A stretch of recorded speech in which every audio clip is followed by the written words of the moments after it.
வாங்கி சாப்பிட்டவங்க இந்த பொருள்னால என்ன விளைவுகள் வந்துச்சு அதை ப்ரூவ் பண்ணணும். எவனாவது வாய்க்கு வந்து பேசுனதெல்லாம் நான் ஆதாரமா எடுக்க முடியாது. எனக்கு 1000 எதிரி இருப்பான், அவன் ஒரு வாய்க்கு வந்ததெல்லாம் பேசிட்டு இருப்பான், அதெல்லாம் நான் ஆதாரமா எடுக்க முடியாது. எங்க வீட்டுல வந்து இப்படி சவுண்ட் பேச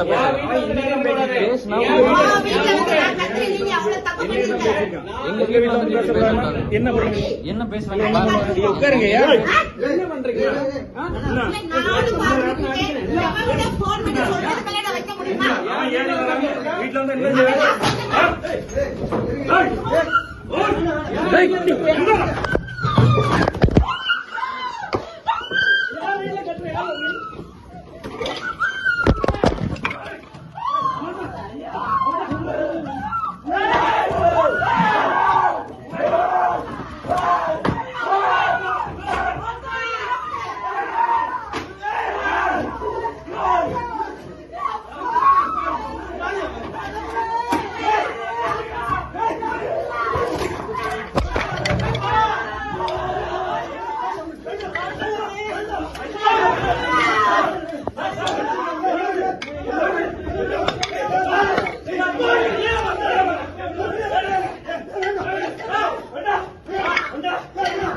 போன